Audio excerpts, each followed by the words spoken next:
கலைஞரை நாங்க மதிக்கிறோம். தமிழ்நாட்டு வரலாற்றிலேயே நேற்று எங்கள் கட்சி உறுப்பினர் கூட அவர் பேரை சொன்னபோது எழுந்து நின்று வாஞ்சையோடு தாயுலத்தோடு அதற்காக வருத்தம் தெரிவித்த மனிதர்கள் அமர்ந்து கொண்டிருக்கிறார். மாற்று கருத்து இல்ல. தென்னாட்டு பெர்னாட்சானா அது அறிஞர் அண்ணா தான், தெற்கில் இருந்து உதித்த சூரியன்னா அது கலைஞர் தான், அது வேறு.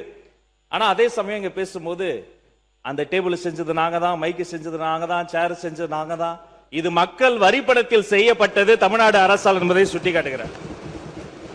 அப்புறம் பெயர் மாற்றம் பல உறுப்பினர்களும் பல முறையும் சொல்லிக்கிட்டே இருக்கிறீங்க. நான் வரலாற்றை சுட்டிக்காட்ட ஆசைப்படுறேன். 96ஆம் ஆண்டுக்கு பிறகு முத்தமிழறிஞர் கலைஞர் அவர்களினுடைய ஆட்சி அமைந்த பிறகு இது அவர் பேசியது. ஒரு பெயர் மாற்றத்தை அவர் செய்தார். இது அவருடைய வார்த்தைகள். திரைப்பட நகர் ஜே சிட்டி சிட்டி ஒன்று ஆரம்பிக்கப்பட்டது பற்றி உங்களுக்கு எல்லாம் தெரியும். கலைஞர் சொல்றார், இதன் பெயரை நாங்கள் ஆட்சி பொறுப்புக்கு வந்த பிறகு பொருத்தமான பெயராக இருக்கும் என்று ஜே சிட்டி சிட்டி எம்ஜிஆர் திரைப்பட நகராக நான் மாற்றுகிறேன். கலைஞரே அறிவித்திருக்கிறார். பெயர் மாற்றம் என்பது காலங்காலமாக நடப்பது.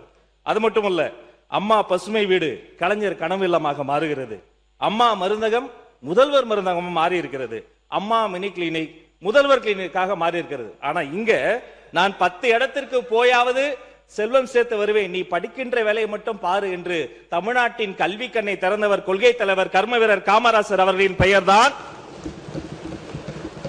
இந்த காலை உணவு திட்டம் பத்தி அவர் சொன்னாரு. அது 203 கோடியே 72 லட்சம் ரூபாய் செலவுல பெருந்தலைவர் காமராஜர் காலை உணவு திட்டமாக விரிவாக்கம் செய்யப்பட்டிருக்கிறது. ஒரு குறிப்பிட்ட வகுப்பில் இருந்து பல்லாயிரக்கணக்கான குழந்தைகளுக்கு காலை உணவு விரிவாக்கம் செய்யப்பட்டு மேம்படுத்தப்பட்டிருக்கிறது. நான் சொல்வேன், இந்த திட்டத்திற்கு காமராசர் பெயரை விட பொருத்தமான பேர் உலகத்திலேயே கிடையாது என்பதை உறுப்பினருக்கு தெரியும்.